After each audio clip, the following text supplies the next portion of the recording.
mesdames et messieurs les différents représentants du mouvement de la paix de la région Centre-Val de Loire, de la RAC, de la NAC, de l'Union pacifiste, de la Ligue des droits de l'homme, ATTAC, les amis de Louis Lecoing, les espérantistes, la libre pensée, les amis berrichons de la Commune de Paris, et mesdames et messieurs. Cette cérémonie pacifique, qui est la seule, je crois, dans le département du Cher, se déroule à nouveau dans un contexte mondial effroyable. Les guerres d'agression d'un autre âge, d'une effroyable cruauté, continuent d'ébranler le monde entier. En 2024, la planète a connu le nombre de conflits armés le plus élevé depuis 1947, avec pas moins de 61 conflits répartis dans 36 pays. La liste est longue. À Gaza, plus de 3 semaines après le cessez-le-feu, les Gazaouis peinent encore à se nourrir, survivent pour la plupart d'entre eux dans les ruines ou sous des tentes sans accès aux services de base. En Ukraine, toujours pas d'issue à la guerre. Le président Poutine s'enferme un peu plus dans sa logique de guerre et de terreur.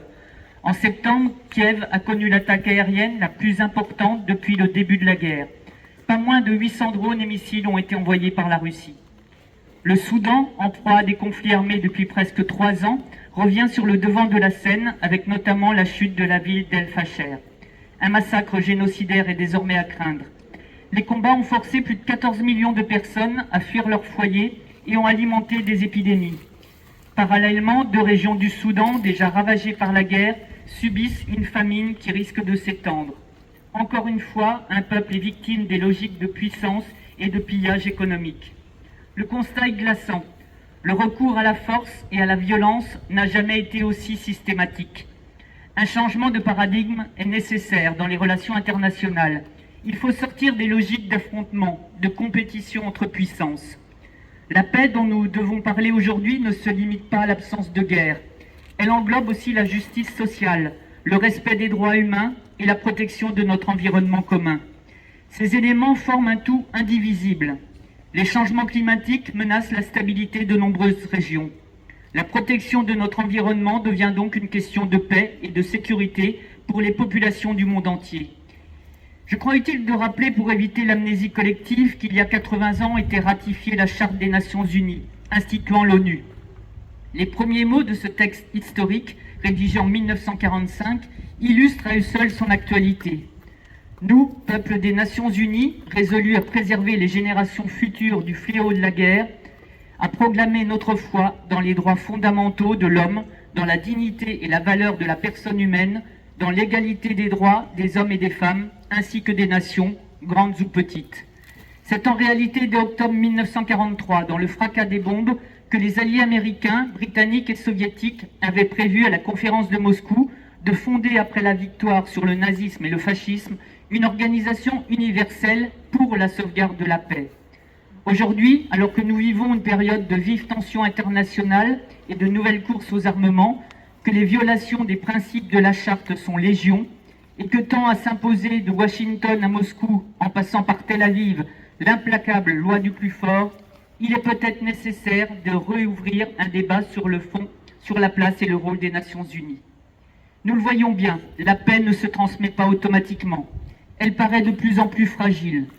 Aujourd'hui, au nom de la paix, de la justice et de la liberté, les pays européens, dont la France, augmentent leur budget militaire.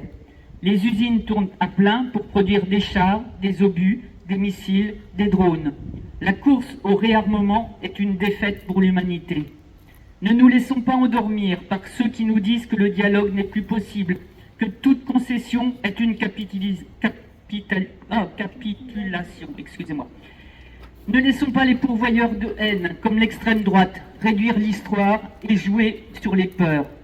Le fascisme est toujours là. Il ne se présente plus sous la même forme qu'autrefois, mais il conserve son essence.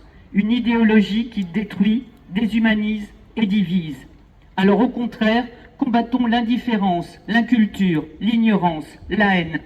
Ne fermons pas les yeux et soyons présents partout auprès des peuples meurtris qui résistent à des guerres d'anéantissement. Je vous remercie.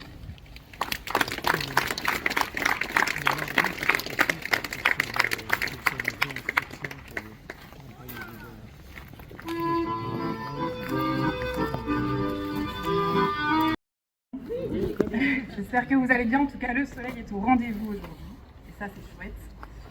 Certains et certaines d'entre vous me reconnaissent peut-être car j'ai déjà eu l'enrichissante opportunité de m'exprimer à ce micro les années précédentes en tant que jeune et de lire des textes pacifistes. Et cette année, je m'exprime en tant qu'adhérente du mouvement de la paix, mais aussi en tant que jeune travailleuse du secteur associatif et solidaire. Car au quotidien, je milite par mon travail salarié, mais aussi bénévole, pour un meilleur vivre et faire ensemble en France, entre personnes d'horizons et de cultures différentes.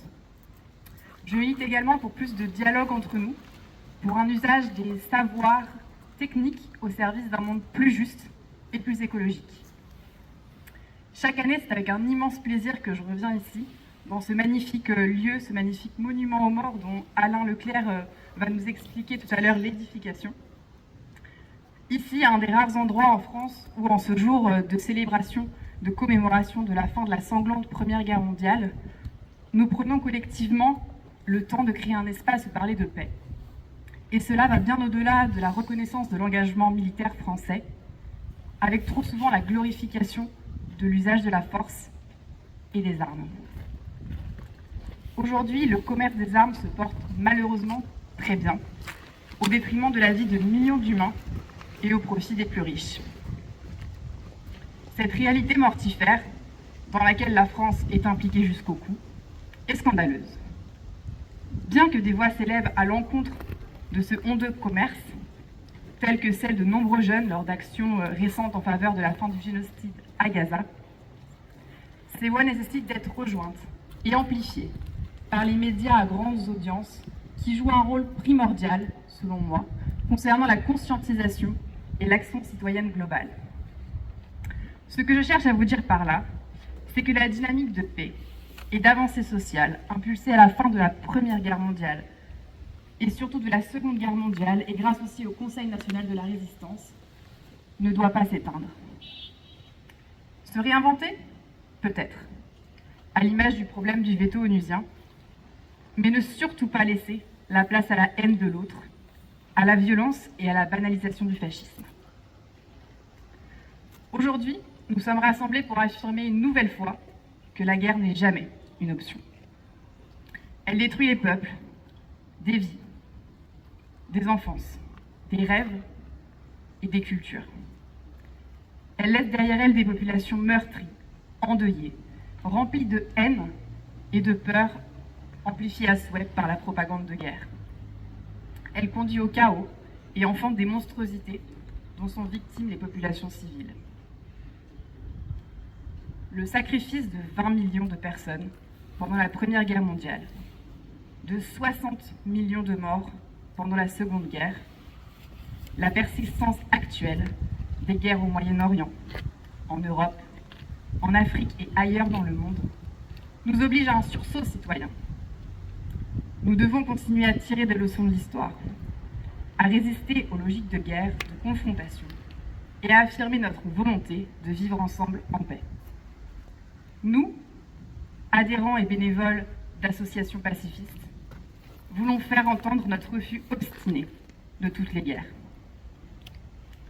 En ce 11 novembre, nous nous recueillons devant les morts, leur souffrance, leur humanité.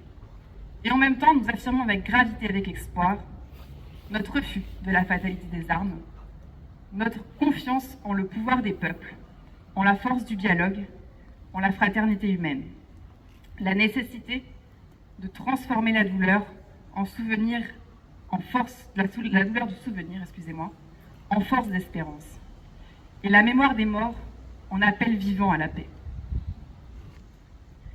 Car pour l'avenir de l'humanité, il n'y a d'autre chemin que la paix. Et nous savons bien que la paix est une construction qui nécessite en permanence l'action des citoyens et des citoyennes, des peuples et des États, tel que l'a rappelé la mère tout à l'heure. C'est pourquoi, face au danger pour la paix que constitue une mondialisation qui fait porter au peuple le fardeau de dépenses militaires démesurées et qui n'en finissent pas d'augmenter, des armes nucléaires qui menacent la survie de l'humanité et les dérèglements climatiques, nous, pacifistes de tous les continents, nous nous mobilisons afin d'obtenir de tous les responsables politiques, élus, chefs d'État et responsables d'institutions internationales, qu'ils et elles agissent en faveur de mesures de désarmement multilatéral, de protection de la planète, de développement de tous les droits humains et d'éducation à la culture de paix, conformément à la Charte des Nations Unies. 107 ans après l'armistice du 11 novembre 1918, maudite soit la guerre, construisons la paix. Un grand merci à la ville de Paris d'ouvrir cet espace d'expression. Pardon, excusez-moi. Un gros lapsus qui implique. À la ville de Vierzon, effectivement, où j'ai grandi, cet espace d'expression, et j'espère que la ville de Paris, ce serait merveilleux, pour dénoncer les velléités des va-t-en-guerre et permettre d'agir ensemble pour construire un autre monde. Merci de votre écoute et encore désolé.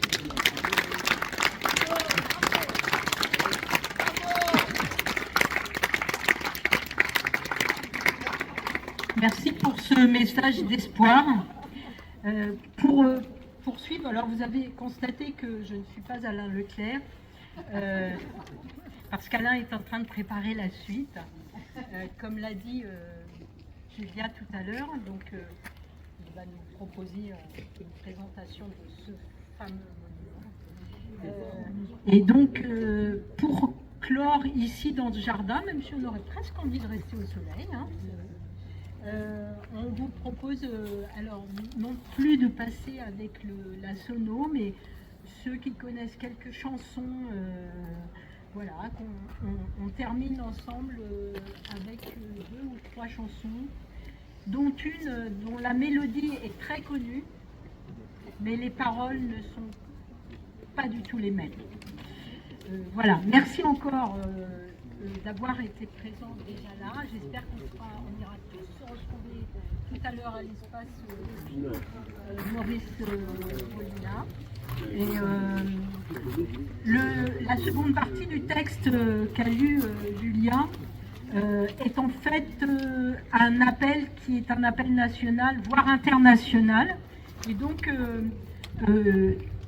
il y a possibilité de signer cet appel. On pourra se retrouver à l'intérieur. Nous avons de quoi recueillir vos noms et vos signatures si vous soutenez cet appel qui a été lu par Julia. Voilà. Donc, en fait, il se trouve que autour du mouvement de la paix et des associations partenaires, c'est qu'on occupant, mais dans le monde, la colère monte, soldats colons foutaient le camp.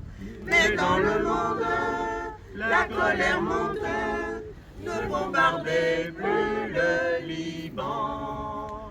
Mais dans le monde, la colère monte, État palestinien maintenant. Et dans le monde, la colère monte, ne massacrez plus